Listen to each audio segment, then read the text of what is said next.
Thanks, man. Hey, I need to call out the Young Turks and Cenk Uygur. Oh. Have you ever heard of the CFPB, Stephen? Wait. CFPB is it the Consumer Financial Protection Board?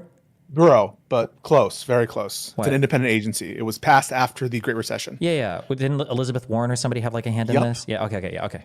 100%. And this is an organization that tackles like fraud, corrupt practices by financial organizations. That was a big contributor to a lot of what was going on. You know, a lot of payday loan stuff, mortgage, you know, all that. People get f***ed over that. Yeah. I mean, you've had people in your life, I think, that have been affected by these kinds of shady people, with payday loans especially. Mm-hmm.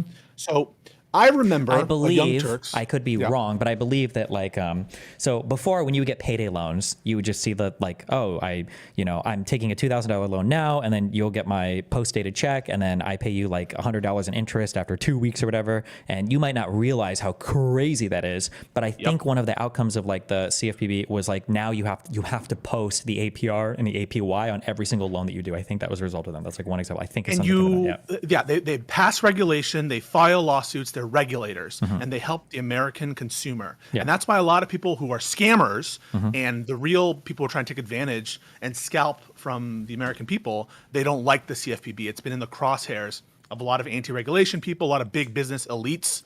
It's one of the agencies that's on the chopping block for Project 2025. They've explicitly said they want to get rid of it. And it makes sense, right? Because these shady want to be able to do their dark dealings and scam old people and scam the American people. Sure. It's well within their, how many lawsuits have we seen of them trying to invalidate the CFPB because it's unconstitutional? And for years, the Young Turks and Cenk Uygur have been fighting to protect the CFPB.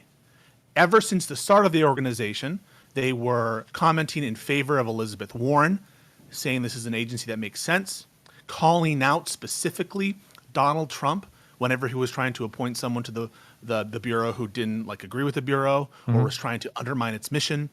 They were on top of this shit. It was the agency. It was like their baby. It was like one of the good things that, you know how they all kind of, they talk shit about Democrats all the time. That's kind of their MO. Yeah. The one thing that they approved of Obama in the response to the Great Recession is this particular agency. They said this was awesome. And finally someone did it.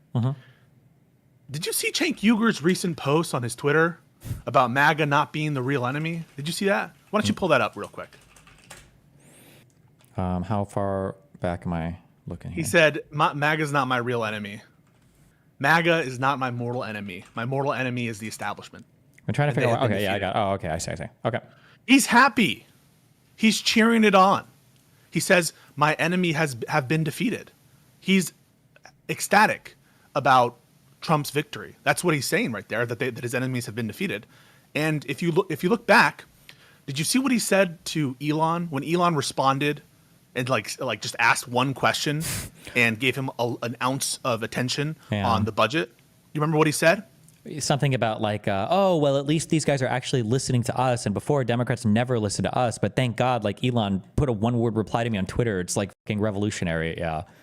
And now, after years of the Young Turks and Cenk Uygur specifically fighting for the CFPB and fighting for its establishment, the fact that we even have it, fighting for the policies that got us here, do we have a single tweet from Cenk Uygur to Elon Musk and his new best friend or MAGA saying, hey, after Elon Musk said we need to delete the CFPB, maybe we should keep it? Is there a single tweet that you can find from Cenk Uygur saying, hey, Elon, you're a idiot. You're in the pocket of these billionaire robber barons who've been trying to attack the CFPB for years. In April 2018, when they were attacking the CFPB again under the Trump administration, you had video after video after video of Cenk Uygur specifically attacking the Trump administration, saying how corrupt they were for going after the CFPB. Not one whisper from Cenk Uygur. They released one little video about Mark Andreessen where they paint out Elon Musk to be like deluded or to be like this beguiled guy who's kind of enthralled by Mark Andreessen, but not Elon Musk. Is there a word of criticism from Cenk Uygur about the CFPB and about Elon's promise to shut it down, totally in line with Project 2025. There is not one word.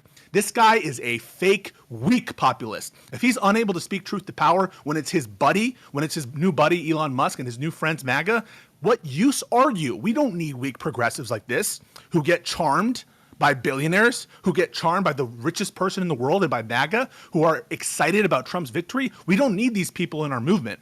And if you're going to sit here and pretend for us to take you seriously, that you actually care about these issues, that you actually care about the CFPB, put your money where your mouth is, and why don't you give a word of criticism for Donald Trump and for Elon Musk for attacking this organization that you spent the better part of a decade defending? I'm hoping that it'll just be, his answer would be something like, well, I'm just trying to see if I could have any influence whatsoever.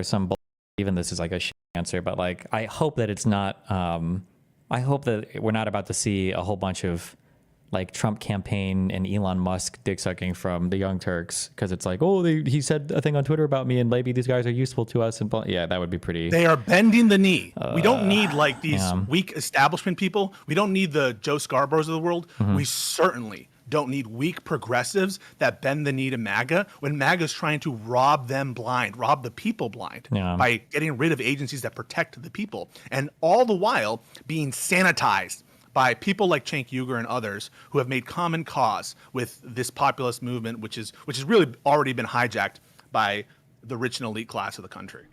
It's disgusting, and they paint themselves as protectors of the people. They paint themselves. Who are the guys that were actually defending the CFPB in court? That's the Biden administration. Who are the people actually, you know, with the NLRB and all these other organizations that are pro-worker, pro-union? Who were the people who were actually defending them and instituting stronger regulations to protect the people? That's Joe Biden and the Democrats, the people that Cenk Uygur says are his, quote, mortal enemy, not MAGA. MAGA who's trying to destroy them. MAGA who's trying to destroy the NLRB. MAGA who's trying to destroy the CFPB. You don't know if you don't know who your enemy is, how can we break bread with you, right? Like, how can there ever be a union of the Steven universe and the TYT universe if you guys don't even agree who's your enemy and who's your friend? And this, to me, this tweet from Cenk, that sounds like he's happy that Trump won. Yeah, it's really cringe. It's kind of related, but you remember all the debates that we did against AJW about the horrible statements that Letitia Jones and Alvin Bragg made because they were so poisoned against Trump, and they were just doing political prosecutions because they said we're going to continue cases against the Trump that are already ongoing, right? That was the worst thing ever. I'm waiting for all the tweets that are going to come out about this Kash Patel guy, about how he's going to go after the media. Nothing so far. Just like there was nothing for Gates. With absolutely no evidence, with absolutely no charges right now for stuff that's likely already been investigated. Barr was the head of the DOJ. It's like, I feel like it's absolute radio silence on a guy who's actually saying the most insane authoritarian, like, oh yeah, I am going to persecute enemies in the media. Like, it's because that's what they want. I know, there are two things I want to point you to. The first is first of all, on the Matt Gaetz and RFK stuff, Cenk Uygur gives himself some cover and he's like, well, 70% is going to do bad thing, but 30% he's going to be the greatest HHS secretary in the world. 30% he's going to go against the big drug and the big food or whatever that is. Yeah. But he wouldn't say to the American people or his viewers, if you were a senator, would you vote for RFK, up or down, yes or no? And he won't answer that question because he is bought. And the same thing with Matty Gaetz. Now I know that he's withdrawn now, but if he were up for nomination and you were going to vote for him because they agree on something about, owning stock, if you're a senator, they both agree with that in AOC, right? He won't say up or down, would I vote for Matt Gaetz as Attorney General if I were in Senate? Because he is completely compromised, and he won't give an answer, I bet you, on Kash Patel. Another point I want to bring up relates to Hassan. Did you see the Hassan, John, whatever, the Pod Save America guys? I think I part of their rationale, like 40 minutes of that, and I just couldn't even. Yeah, Jesus Christ. Part of their rationale for why it was a problem for Joe Biden not to push harder on Joe Manchin was they didn't use all their levers. The lever that they didn't use was he didn't abuse the prosecutorial and investigatorial power of the United States to go after people for political reasons. This was in other words, Kalinsky and Jimmy Dore talking point. Yes, I remember this a long time ago. They're saying Joe Biden should have corrupted the DOJ. Yeah. He should have said, unless you vote for me, that is explicitly for a political purpose, we will only go after you if you vote the way I want you to vote. They are blue MAGA in that sense. They want the DOJ to be politicized that way. You can say that I'm a cuck and we have disagreements on Merrick Garland, but I don't think I'd ever catch you saying, yeah, they should have gone after Joe Manchin and given him a quid pro quo and said, if you don't vote for Build Back Better, we're going to launch a investigation. I would hope that our leftist, populist brothers and sisters wouldn't be in support of such a blatant, corrupt government if it comes from Democrats. By the way, it wouldn't go anywhere. And it would be most totally of the hard, futile. like it sounds so pathetic to say it, but the extreme stuff that like me and Josiah are usually asking for, and I think even you agree with it, and we might disagree on like exactly what it should look like, but generally it's just us saying like, I really wish that the laws that existed right now that were on the books were being enforced, like in a hardcore manner. Like not that, I do. I don't know if you've had this like same impression, or if I'm maybe it's just because I like look at shit on X. But I feel like prior to the election, Republicans obviously were very mask on about, like the authoritarian shit. And even after elections, you kind of expect that to continue. But I feel like after the election, I remember we said this, we talked about this a lot, that the worst outcome of the election was just that it legitimized all the behavior of Trump. And I feel like we're in like a very mask off world where like they don't give a anymore. Like you could go to a Republican and be like, what about right here where Trump says that he wants to be the king and he wants to kill people in the media? And like, I feel like a conservative would be like, yeah, he should. I'm actually mad he didn't say this earlier. I think he should kill everyone in the media. It's like, oh, they're okay. so mask off. Like it's so insane. And I'm like, it feels like a wacky world. Have you seen, bro, we were reading parts of, and then we saw this music video. Do you know a lot about this Kash Patel guy? This man is insane. Have you seen, do you know that he published a children's book? Have you seen that? Yes. It's crazy.